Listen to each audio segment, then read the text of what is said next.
하늘과 땅과 바다와 해와 달과 별을 지으시고 운행하시는 아버지 하나님, 주님의 인도하심을 따라 이곳 주님을 예배하는 자리로 우리를 초대해 주시니 감사합니다. 아버지 하나님, 거룩하신 주님을 따라 사는, 거룩하신 주님을 닮아 가는 저희들의 삶이 될 수 있도록 주님 인도하여 주시옵소서. 오늘의 이 예배를 통하여 다시 한 번 더 주님과 가까워지고, 다시 한 번 더 주님 앞에 엎드려지며, 다시 한 번 더 이 세상 가운데 살아갈 때 이 은혜, 이 받은 사랑 기억하며 힘을 얻어 동행하며 나아갈 수 있는 귀한 축복의 삶으로 우리를 인도하여 주시옵소서. 주님 함께하여 주심을 믿습니다. 이 시간 주님께 모든 영광 돌리며 예수 그리스도의 이름으로 기도드립니다. 아멘. 오늘 주님께서 우리에게 주신 말씀은 사도행전 4장 12절 말씀입니다.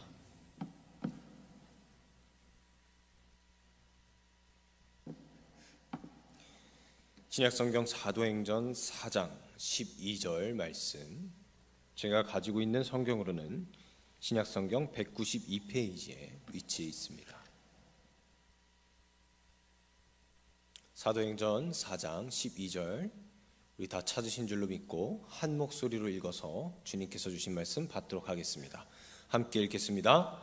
다른 이로서는 구원을 받을 수 없나니 천하 사람 중에 구원을 받을 만한 다른 이름을 우리에게 주신 일이 없음이라 하였더라. 아멘. 샬롬. 우리 옆 사람과 앞뒤 사람과 함께 인사할까요? 샬롬. 샬롬. 혹시 눈 못 마주치고 옆으로 돌렸는데 서로 뒤통수만 봤던 사람들이 있을 수도 있어요. 다시 한 번 더 인사할까요? 샬롬. 만나서 반갑습니다. 오늘 오신 여러분 주님의 이름으로 환영하고 축복합니다. 여러분들의 삶 가운데 주님께서 주시는 평안과 기쁨이 언제나 가득 넘치기를 축복합니다. 오늘 말씀 시작하면서 하나 영상 먼저 보고 시작을 하려고 합니다. 우리 함께 준비된 영상. 감사합니다. 뭔 말인지 잘 못 알아들으셨죠? 제가 조금 빨리 감기를 해달라고 했는데 내용이 잘 전달이 안 된 것 같습니다. 그래도 영상 보면 좀 재밌는 영상이죠?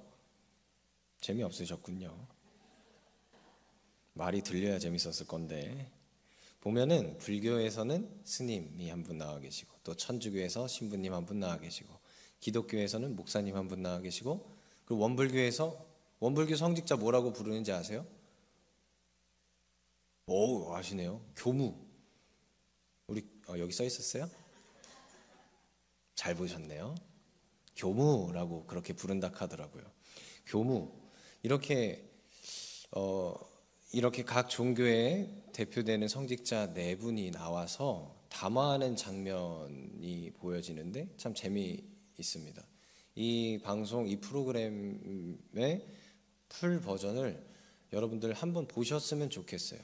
꽤 재밌게 그렇게 그려내고 있거든요. 종교의 다양성에 대해서. 함께 우리가 본 이 영상은 그 방송에서의 거의 끝부분, 거의 마무리를 하면서 이제 유희열이라고 하는 이 방송인이 마무리를 하면서 질문을 한 내용이죠. 만약에 다시 태어난다라고 한다면 그래도 그 성직자님께서는 지금과 같은 삶을, 지금의 직업을 한 번 더 선택하시겠습니까? 물어본 거예요. 근데 이 질문에 대한 대답들도 각 종교의 성직자들이 대답하는 내용이 좀 재미있습니다. 그래도 불교나 원불교의 스님과 교무님들 같은 이분들은 어느 정도는 비슷한 세계관을, 같은 세계관을 공유하는 부분이 있어서 그런지 두 분은 비슷한 답변을 내놓았죠. 그리고 개신교의 목사님도 비슷한 뉘앙스로 대답을 했죠. 물론 다시 태어나지 않지만 만약 다시 태어난다면 이라고 이야기하면서 이야기를 했죠. 그런데 누구만? 신부님만, 천주교의 신부님만 마지막에 잘 흐름이 이어져 오다가 흐름을 딱 깨버리는 대답을 하죠. 뭐라 그래요? 저는 다시 태어나지 않습니다. 분명히 MC들이 관용적 표현이라고 이야기를 하잖아요. 당연히 다시 태어나지 않는 세계에 사시는 건 알지만 만약에 다시 태어난다라고 한다면 관용적인 표현으로 한번 생각을 해보셔라 라는 의미로 던진 질문이잖아요. 그런데 천주교 신부님이 뭐라 그래요? 저는 다시 태어나지 않습니다. 그러면 그 직전에 대답한 목사님은 뭐가 돼요? 목사님도 다시 안 태어나는 거 알잖아요. 그죠? 분명히 그래서 저는 다시 태어나지 않지만 그럼에도 불구하고 만약에 다시 태어난다라고 한다면 이라고 해서 이제 대화의 흐름을 맞춰줬잖아요. 천주교 신부님 보면서 왜 결혼을 못했는지 알겠다. 쉽지 않습니까? 그죠? 근데 물론 안 하신 거죠. 근데 저는 이 영상 보면서 이 신부님을 보면서 배운 게 있어요. 그것은 타협하지 않는 태도라는 것은 어쩌면 저런 것이겠구나라는 거예요. 요즘 여러분들 젊은 세대에서 화두가 되는 단어가 있어요. 그게 뭐냐면 메타인지라고 하는 단어예요. 메타인지 들어보셨어요? 이게 또 젊은 척 하려고 대답하시는 분이 계신데 거의 안 들립니다. 메타인지라는 게 뭐냐면 그냥 요즘 대두되고 있는 그 주제와 요즘의 그 흐름을 잘 캐치를 하느냐 못하느냐라는 거예요. 쉽게 설명하자면 요즘 대세를 잘 인지하고 있느냐 인지하지 못하고 있느냐. 지금 영상에서 본 신부님은 메타인지가 뛰어나신 분은 아닌 거죠. 좀 떨어지는 분이라고 볼 수 있는 거죠. 그런데 이분은 어떻게 보면 메타인지는 떨어진다고 볼 수 있을지라도 절대적으로 타협하지 않고자 하는 그 태도만큼은 우리가 볼 수 있다라는 거예요. 고린도전서 9장 19절 그리고 22절 후반절 그리고 23절에서는 사도 바울이 이렇게 이야기를 합니다. 내가 모든 사람에게서 자유로우나 스스로 모든 사람에게 종이 된 것은 더 많은 사람을 얻고자 함이라. 내가 여러 사람에게 여러 모습이 된 것은 아무쪼록 몇 사람이라고 구원하고자 함이니. 또 23절에서 내가 복음을 위하여 모든 것을 행함은 복음에 참여하고자 함이라. 바울은 고린도전서 이 9장에 나와 있는 이 말씀들을 통해서 자신이 복음을 전하는 행위에 대한 열정을 표현하고 있습니다. 그래서 자신은 유대인들에게 복음을 전할 때는 유대인들과 같이 되고 율법 없는 자들에게 복음을 전할 때는 율법 없는 자와 같이 되고 약한 자들에게 복음을 전할 때는 약한 자와 같이 되었다라고 이야기합니다. 그러면서 자신이 이렇게 여러 모습을 취하는 까닭은 그 까닭은 뭐라고요? 다만 몇 사람이라도 구원하고자 함이다 라고 이야기합니다. 바울의 이 이야기는 이렇게 정리할 수 있습니다. 나는 복음을 전하기 위하여서 단 몇 사람이라도 구원하고자 하기 위해서라면 나 자신의 어떤 모습이 망가져도 상관이 없다. 변하여도 상관이 없다. 내 스스로가 어떠한 모습이 된다고 할지라도 상관이 없다. 어떤 모습이 되든 다 감내할 수 있다. 상대방에게 다 맞춰줄 수 있다. 복음을 전하기 위해서라면, 한 영혼이라도 더 하나님께 구원받게 하기 위해서라면 나 된 것은 다 버릴 수 있다 라고 이야기하는 겁니다. 근데 그냥 버리겠다라는 게 아니에요. 그냥 버려도 된다라는 게 아니에요. 단 한 가지 목적은 분명히 해야 된다라는 거예요. 그 목적이 뭐예요? 복음을 전하기 위함입니다. 사도 바울의 이 말씀에 드러난 태도를 보면 참 많은 깨달음을 우리에게 주죠. 다른 것이 아니라 오직 복음을 전하기 위해서라면 나 자신도 버릴 수 있다라고 하는 사도 바울의 이 말씀이 저와 여러분들의 삶의 모습이 되기를 주님의 이름으로 축복합니다. 다른 것들은 다 할 수 있습니다.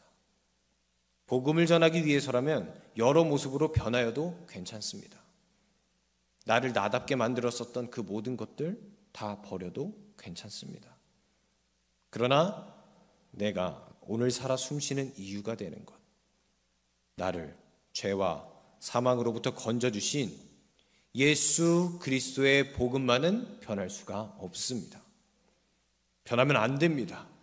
아니, 변하게 하지 않겠습니다. 그런 태도가 우리에게 필요한 줄로 믿습니다. 나 자신은 변해도 돼요. 그러나 복음은 변하면 안 돼요. 나 자신은 변해도 돼요. 그러나 복음만은 변하게 할 수 없어요. 대학원 시절에 구원론이라는 수업을 들었습니다. 정말 열심히 듣고 재밌게 들었던 수업이에요. 그 구원론이라고 하는 수업에서는 하나님께서 우리를 어떻게 구원하시는가를 연구하는 수업이었습니다. 우리 감리교에서 흔히 우리가 이야기하는 만인구원론, 그리고 또 장로교에서 이야기한다라고 하는 칼빈의 애정론, 그런 모든 구원에 대한 갖가지 이야기들, 이론들, 그런 신학자들의 논리들을 배우는 시간이었어요. 근데 그 수업에서 마지막 과제가 뭐였냐면 자신이 그 배운 것을 토대로 자신이 생각하는 구원론에 대해서 정의해보고 토론하는 수업을 가졌습니다. 근데 저는 그 수업에서 상당히 많은 공격의 대상이 되었어요. 왜냐하면 저는 알마니안주의에서 오리게네스가 주장했었던 만유구원설에 좀 많이 가까운 신학적 견해를 내놨기 때문입니다. 이런 거예요. 여러분들 개 아시죠? 옆으로 걷는 거 말고 저기 집에서 요즘 반려동물로 키운다고 하는 그 멍멍이. 예전에 예배당에 멍멍이 데리고 올 수 있었어요, 없었어요? 지금도 데리고 올 수 있어요, 없어요? 이거 봐요. 없는 분들 계시고 되는 분들도 계세요. 심지어 감리교에서 최고로 그 트렌디한 목회를 이끌어 간다라고 그렇게 슬로건을 좀 내걸고 계시는 안산의 꿈의 교회에 이제 김학준 감독님이 심호하시는 그 꿈의 교회에서는 예배 시간에 뭐 해줘요? 개를 봐줘요. 오, 그게 돼? 라는 표정으로 그렇게 보시죠. 근데 어쨌든 예배 드리러 왔을 때 이 반려동물 때문에 못 오는 영혼을 한 영혼이라도 더 교회로 발걸음을 옮기게끔 하기 위해서 세상에서는 애견 유치원이라고 하는 거를 운영하잖아요. 애견 호텔, 애견 유치원. 그러니까 반려동물들을 잠시 타가소의 개념으로 맡겨놓을 수 있는 그 시설들을 운영한단 말이에요. 꿈의 교회에서 그걸 지금 운영하고 있어요. 말세다 이런 생각하고 계세요? 주님, 어차피 항상 마지막 때였습니다. 근데 그 의도가 뭐냐를 잘 해석해야 되는 거예요. 그리고 결정적으로 우리가 멍멍이를 이 예배당에 데리고 오지 못하는 결정적 이유가 뭐였어요? 걔한테 영혼이 없다라고 하는 생각 때문이었죠. 걔는 구원을 받을 수가 없다라는 거예요. 근데 그 만유 구원론이라는 게 뭐냐면 하나님께서 창조하신 그 피조물들, 모든 피조물들을 하나님께서 구원하고자 하신다라고 하는 그런 주제가 핵심인 논리예요. 구원론이에요. 그러면 하나님께서 창조하신 것 중에 개가 있어요, 있어요? 돌고래는 있어요, 있어요? 병아리는요? 길가에 피는 들꽃은요? 이 모든 것들 하나님께서 구원하실 수 있어요, 없어요? 여기서 제가 공격을 당한 거예요. 왜냐하면 우리들이 지금 대답을 못하는 것처럼 우리들이 생각을 했을 때, 기존의 교리에서 생각을 했을 때 영혼이 있는 존재만이 구원을 받는다라고 생각을 했어요. 그래서 하나님께서 직접 생기를 불어넣어서 창조하여 주신 우리 사람만이 구원을 받는다라고 그렇게 여러분들 배워오셨잖아요. 그게 잘못됐다라고 하는 게 아니에요. 그냥 제가 생각했었던 그 구원론에 대해서 마지막에 썼던 그 설명이 뭐였냐면 하나님께서 모든 피조 세계를 구원하실 수 있는 능력이 없느냐라고 하는 질문부터 출발을 해보자라는 거예요. 하실 수 있을까요? 없을까요? 하나님을 우리가 전지전능하시다고 하시잖아요. 하실 수 있겠죠. 하나님은 그런 능력이 있죠. 근데 그걸 하고자 할지, 그러니까 멍멍이를 구원하고자 할지, 멍멍이에게 영원한 생명을 줄지 말지는 결정권은 누구에게 있어요? 하나님께 있어요.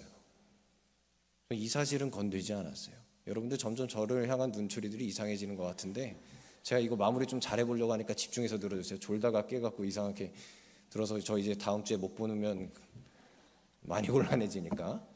네. 저는 그런 논리들로 이야기를 했어요. 그 능력은 하나님께 있다. 결정권도 하나님께 있다. 우리는 알지 못한다.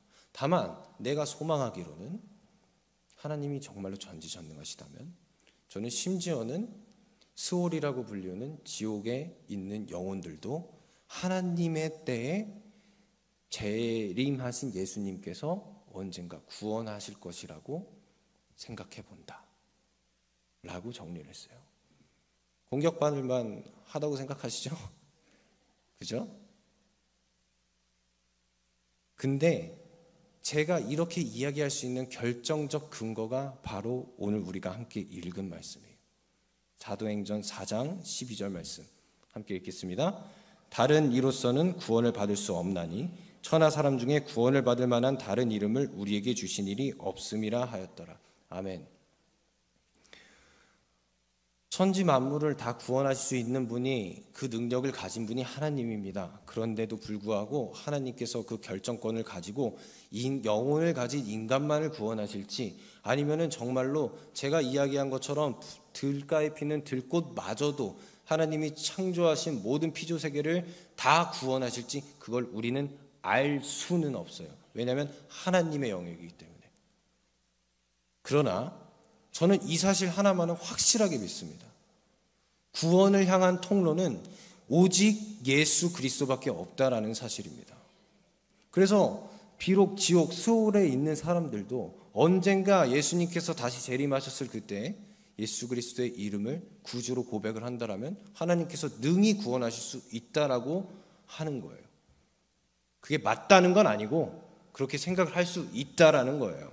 그 근거는 구원을 향한 오직 허락된 유일한 통로는 무엇밖에 없기 때문에 예수 그리스도밖에 없기 때문에, 천하 만민 중에 다른 이름은 허락한 적이 없습니다. 오직 예수 그리스도의 이름만이 구원을 향한 유일한 통로입니다. 저는 이 말씀을 진리라고 생각합니다. 아니, 그렇게 믿습니다. 여러분들도 이 진리를 믿는 여러분들이 되시기 축복합니다. 다른 이름은 없습니다. 오직 예수 그리스도만이 우리의 구원의 유일한 통로입니다.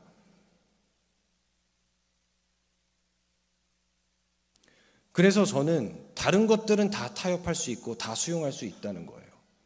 다르게 생각을 해볼 수도 있지. 다르게 한번 해석해 볼 수도 있지. 그런데 이것만큼은 절대로 타협할 수 없어. 그것이 무엇이냐? 구원을 위해서는 오직 예수 그리스도의 이름이 필요해. 이것만큼은 타협할 수 없습니다.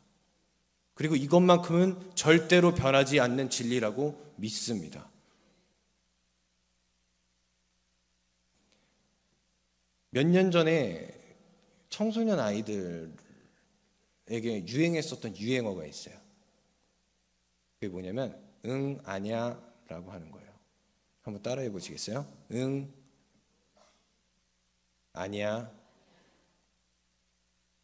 조금 짜증나는 그런, 들었을 때 짜증나는 그런 어투인데, 이 말이 뭐냐면 네가 무슨 말을 하든 오케이, 그거는 너의 의견이니까 긍정할게 라는 의미의 앞에 대답을 하는 거예요. 근데 나는 어떻다는 거예요? 아니야 라는 거예요. 여러 사람들이 구원에 대해서 저처럼 다양한 시각을 내놓고 다양한 의견을 내놓을 수도 있어요. 그리고 다른 종교의 가르침을 통해서 구원이라는 걸 생각해 볼 수도 있어요. 그리고 다른 방법들을 통해서 구원에 대해서 노력을 해볼 수도 있어요. 그런데 구원을 향한 유일한 통로는 예수 그리스도밖에 없다라는 것은 절대로 변하지 않는 진리예요. 이것만큼은 우리가 타협할 수 없어요. 아니, 저는 적어도 저는 타협할 수 없어요. 오직 예수 그리스도만이 구원을 향한 유일한 통로라는 것. 보통 역사를 보게 되면, 세계사적인 관점에서 보게 되면 교회에 문제가 생기고 교회에 위기가 찾아올 때는요, 변해도 되는 것과 변하면 안 되는 것들을 잘못 생각하고 변해도 되는 것에 괜히 집착했을 때 교회에 위기가 찾아와요. 한 가지 예로 들어볼까요?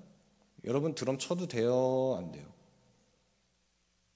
원래는 됐어요? 그러니까 이게 원래라는 말이 어디 있냐고요. 과거에는 안 되던 시절이 있었죠. 그런데 지금은 없으면 허전하죠. 없으면 찬양할 때 좀 허전하지 않나요? 원래 안 되는 것들이라고 우리가 괜히 고집 부리는 것에 집착을 하게 되면 교회는 변질돼요. 변해도 되는 것들은 변해도 되게끔 놔둬도 돼요. 그러나 우리가 지켜야 할 것이 무엇입니까? 본질입니다. 믿음입니다. 복음입니다. 진리와 같은 이 가치들은 변할 수 없는 가치입니다. 이것들을 지켜야 돼요. 어떤 모양이 되어서라도 우리가 반드시 지키고 보존해야 될 가치들은 절대로 타협할 수 없는 것들입니다. 그것들이 아니라고 한다면 변해도 괜찮습니다. 그것들이 아니라고 한다면 타협해도 괜찮습니다. 그러나 진리만큼은 우리가 타협할 수 없는 것입니다. 그것만큼은 타협할 수 없어요. 이제 다음 주부터 2단 교육을 시작하게 될 건데, 이 시간에 여러분들 2단이 왜 2단이라고 그렇게 배우셨습니까? 맞아요. 한마디로 정의하면 2단을 언어 그대로 풀이하면 끝단자에 다를 이자를 쓰죠. 그래서 끝이 다르다 그래서 2단이라고 하죠. 근데 사실 2단은 끝이 다른 자들이 아니에요. 물론 최후의 때가 다르겠죠. 그들이 맞이하게 될 앞으로가 다르겠죠. 그런데 2단은 결정적으로 끝이 다르기 때문에 2단이 아니라 그냥 근본 자체가 다른 거예요. 근본 자체가 잘못된 거예요. 타협할 수 없는 것들을 왜곡시키고 변하면 안 되는 것들을 변질시키고 그것들로 사람들을 유혹하여서 결국에는 구원을 향한 유일한 통로인 예수 그리스도를 가리우고 구원받아야 할 주님의 피조물인 영혼들이 구원받지 못하게 방해하기 때문에 이단이 근본부터 잘못되었다라고 하는 거예요. 이단들도 우리랑 똑같은 찬양하는 거 아세요? 너무 싫죠? 너무 소름 돋죠? 그런데 우리가 부르는 CCM, 복음성가 똑같은 거 그들도 똑같이 불러요. 다만 예수님 찬양 한다고 해놓고 그 예수님의 위치에 헛단 걸 갖다 놓는 거예요. 정명석 씨라든가 이만희 씨라든가 그런 헛단 사람들을 예수님, 성령님의 위치에 갖다 놓고 가리우는 거죠. 그렇기 때문에 그들은 근본부터 잘못된 거예요. 타협하면 안 되는 것들을 변질시킨 거니까.